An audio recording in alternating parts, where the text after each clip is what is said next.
Hey,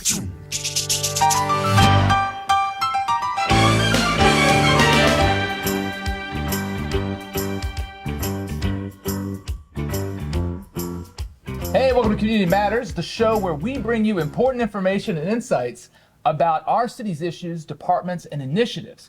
I'm your host, Josh Padgett, and today, joining us here in the studio is the Code Compliance Director, Adrian Carrillo, Code Compliance Officer, Lillian Valencia, and Officer Paula Cabriosa from the Homestead Police. Welcome to the show, guys. Thank you for coming in. Thank you for having us. Glad to be here. Yeah, well, this is an exciting time because in the last 4 months, the City of Homestead launched the Interdepartmental Quality of Life Task Force. Now, the mission of this task force, what is that? It's to address the quality of life issues that pertain to a cleaner, safer, and more beautiful city here in Homestead. Our big topic today is illegal dumping. So, code compliance and the police, you guys are the main pillars of this Quality of Life Task Force. You guys have been working very closely to address illegal dumping here in the city. First, I want to ask you guys, what is illegal dumping? So illegal dumping is when you dump junk, debris, mattresses, whatever, on the public's right-of-way swale or on somebody's property. In one case, it's a criminal violation, which ends up being a felony misdemeanor type deal. But also, from a code compliance standpoint, it's a code violation as well. So we issue citations for that up from $500 to $1,000 to $5,000. And obviously, if you're caught in the act, police can actually arrest you. Up to 5. What's about the first citation? First citation is $500. If you become a repeat offender, then it's $1,000. And then after that, $5,000. And then after that, every single one's going to be $5,000. Okay, so as far as how does the code compliance, how do you guys operate in this task force? What's your main? Well, the officers, we have a lot of roles within this task force because it's not just illegal dumping. But as it pertains to illegal dumping, we do a lot of patrols. We have some cameras set up. I know we worked in conjunction with PD on that. And we basically, we patrol hotspots to make sure that those areas are not being dumped as frequently and to make sure we can try to stop them flat out. Then we issue citations based on that, tickets, like I said, $500 to $5,000. And police, obviously, if we can get in contact with them, they can make arrests as well. Okay, so now we got two sides to this. Collaborative effort, yes. Yeah, you guys are collaborating. Correct. So what's the police's role in this? I mean, how are you guys catching these people? So once it's determined that it's not a civil infraction, which means when code issue their fines, then it can be once it's a criminal matter, then that's when police take action and you can arrest the people. They can be charged with felonies, misdemeanors. Their vehicles can be towed. If it's a business that is doing the dumping, they can be very serious repercussions to their business. All their vehicles can be seized, their licenses can be affected. It's a serious crime. How does this get from like a civil citation to a criminal arrest? Well, it depends on the amount that is being dumped. So anything under 15 pounds would be considered a civil infraction, where the fines can be between 500 and up to $5,000. $5,000, yeah. Dollars. Anything between 15 pounds and 500 pounds, it's a misdemeanor in the first degree. And then anything over 500 pounds is a felony in the third degree. Additionally, if it's a commercial vehicle that is doing the dumping, it doesn't matter if it's one piece of paper, it's immediately a felony. How are you guys catching these? So we have, our task force has set up surveillances. We have several cameras throughout the city. And obviously, this is a collaborative effort with the community. So our tip lines, having the residents call us in and give us information, write down the tag number, write down the vehicle information, give us the information on where there's maybe hotspots of where these items are being dumped. That way we cannot be everywhere at all the time. So it's just a little bit of code patrolling, our officers doing their surveillances. And the big piece is the community, how they bring the information up to us, educating the community and having them voice their concerns towards us. Okay, and then are there any technological advancements that you guys use, and what kind of technology you use? Well, we have several cameras throughout the city surveilling different areas. We use the main thing, it's not technology related, but again, the tip line, having information being given to us. Whenever we get information and it's not a criminal matter, we will forward all this information to code enforcement, and they will follow up the addresses, the vehicles, the description of like the people, the businesses. It's Nice. Okay. So the cameras are picking up people Yes, as well. they are. We can use them to get tag information on the vehicles that are doing this, description on the individuals that are doing it, and then from then on, we can open an investigation based on those leads that we have, and it could lead to arrests like it has in the past. And are there any plans to expand technology usage with the police? At this point, it's just enhancing on what we have. I don't know specifically what additions will be made, but definitely enhancements to what we currently use and possess, just to make better use of it and make it more effective. And also to modify as well, because we have certain cameras on certain locations, but once those locations kind of quiet down, we move them to locations that are a little bit more problematic, right? Because dumpers will sort of understand that, okay, these are the areas that are being monitored, right? Because they've had some citations, some arrests, et cetera. But then they'll try to shift to other areas. So at that point, then we'll just shift the cameras over there so we can catch them in the act as well. Okay, and then you guys have the entire city is split out into different districts and zones that Correct. you guys are monitoring? Correct. I mean, we have different areas, like the CR area is kind of its own area. We kind of have doubled down on because it's kind of it's a little bit more in more rough shape, I guess you could say.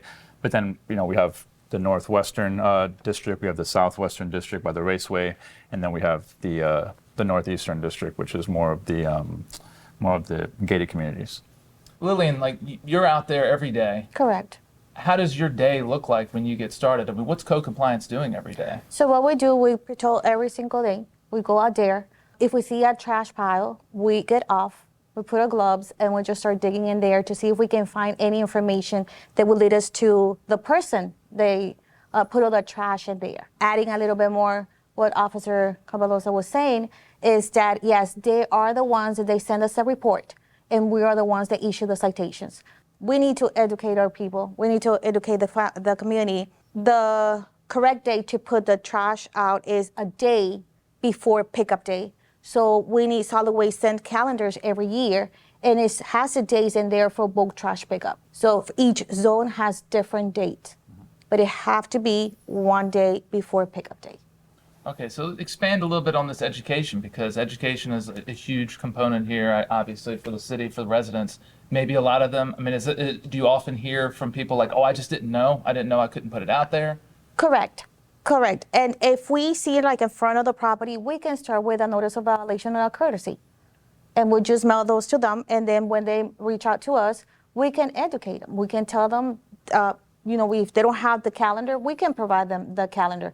We either mail them to them, or we can go to their houses and just drop off the calendar for them. So the calendar and the scheduling is probably the biggest issue here with illegal dumping? Correct. Well, also, we have a lot of, the majority of illegal dumping is people from the outside of the county. I mean, outside of the City of Homestead. And they're dropping their stuff off here? Correct. And to piggyback off of what Leanne's saying, one of the biggest issues is if homeowners put their trash out too early. Let's say they put it out a week before the pickup date, right? That just makes it a big bullseye, a big target for other illegal dumpers to come and put their trash there, right? They're passing through the city, they'll drop by and then just add on to that site, and it creates more fees, more fees for tipping, in terms of the taxpayers of the city. So it's really, really important that residents put their trash out only one day before, because if you put it out a week before, again, like I said, people who are looking to dump trash, they'll see that pile and they're like, oh, we'll hit that pile and add our stuff on top of that, right? And then it looks like the homeowner, and now we don't have to worry about any repercussions, right? So it's one of those things that, and Officer Cabalosa says it perfectly. Our biggest issue is we really, really need the residents to help, because if they're there helping us and making sure that their drop-offs are at the right time, then it's gonna definitely alleviate the problem for us as well. And additionally, about the initiatives for educating the community, we've been doing what we call knock and talks, and this is where code enforcement, the police department, members from the community go door to door in specific areas of the city, like you said, the different quadrants, I guess. And then we go door to door with information, with our flyers, with the schedules. We are there to explain people, educate people, and also listen to their concerns, have them voice their concerns to us about why they think things are happening. They are the ones that are there at all times. So they will have way more information than what we have. Absolutely. But if we all work together, then we can have like a well-rounded approach as to how to, maybe the issues that happen in the Northwest section, there may not be the same ones in the Northeast. So we can tailor our approach depending on the side of the city. and then also focus on that bridging that gap between the residents and the officials, code enforcement officers, just city officials, and have them see your faces and have them not be scared of making that phone call, not hold back into, oh, I saw this, I saw that. That is the biggest piece. Like, if they are comfortable with communicating with us and know that they're gonna get results, that's how we're gonna bring this like to a full like circle. I think that the Homestead Police Department did a big knock and talk initiative in kind of the northwestern area of the city, and we saw a huge difference. I think we went out there with the city manager last week, late last week, and it was so much better than the first time we had gone out there, maybe a month prior. So you can tell that education is really important. And with that initiative, I think a lot of homeowners have gotten the message. They understand now that, what they can and can't do. So I think that those initiatives are honestly the most important part of basically the stuff that we do. Awesome. And I'd love for this show to be, we want this show to be a resource for education as well. So can we roll through just quickly the guidelines for dumping your trash out? It's supposed to be 1 day prior to your schedule, right? Correct. It's 1 day before pickup day, which is you have to follow the calendar or the schedule. If you guys see that your neighbor is putting a box or a mattress in front of your property, it's okay to tell the neighbor you can put it in front of their property, because that's the issue that we've been having lately. So the neighbors, they go to the next door neighbor and then they just put a pile in there. So then that sounds like a community pile. In some of the areas, we do not have a community pile, because it's not fair that I would have the community pile in front of my house while Adrian's house is nice and clean. So that's why, and then everybody start putting more stuff in. And I can imagine too that with people in the community, your neighbors adding more stuff to your pile, you guys mentioned about the weight limit. Yes. I bet that's causing an issue too with you, because now you get cited for that. Right? Correct. And I don't think it's fair for the homeowner to get fined for something that he did not dump in there. Where can people find their schedule? What if they don't have a calendar? Where Yeah, can you can go to homesteadfl.gov, the main website, and then you can go to the solid waste website, and they have a huge map. You find your house, whatever zone you're in, and then they give you basically all the information you need. Now, you guys have been making some arrests. You We have. mentioned arrests. We have. So how many arrests has Homestead? So far, we have made 4 felony arrests and 12 misdemeanor arrests. There have been 9 vehicles that have been towed in reference to this.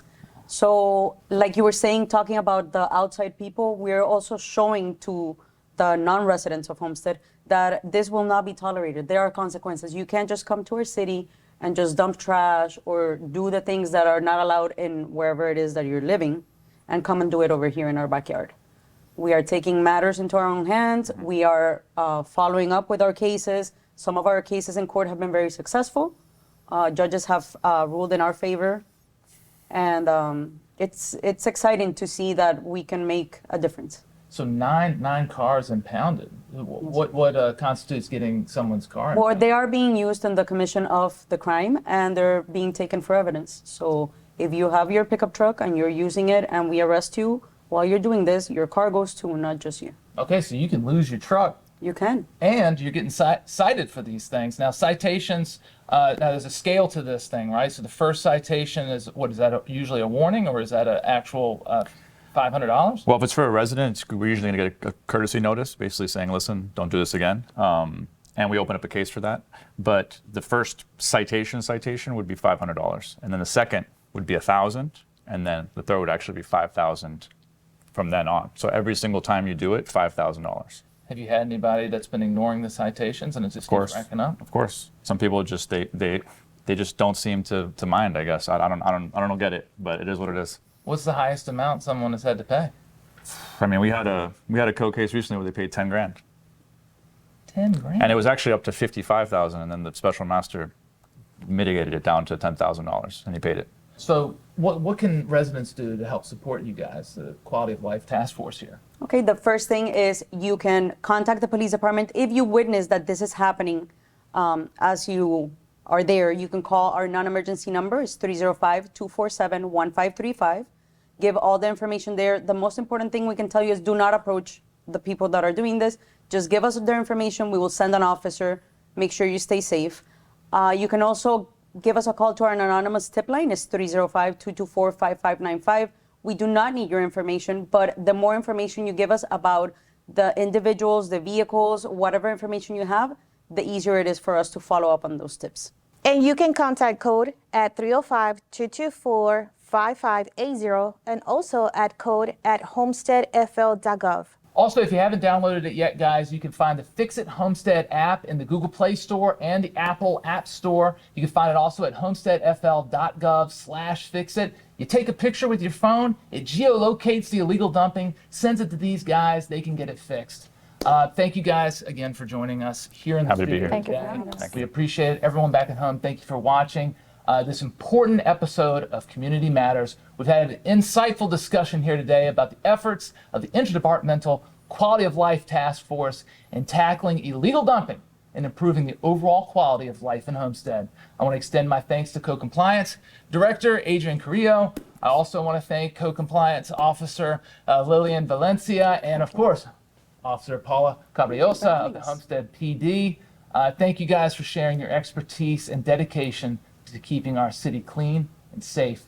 And as we've heard today, this task force is making significant strides from issuing citations, making arrests, to educating the community on how to prevent illegal dumping. But the success of these efforts also depends on you guys, the residents. So by following your solid waste schedule, reporting illegal dumping, and staying informed, you can help support the mission of the task force and contribute to a cleaner, safer, and more beautiful Homestead. Thank you again for tuning in to Community Matters. Until next time, let's work together and make Homestead the best it can be. Stay safe and keep our city beautiful.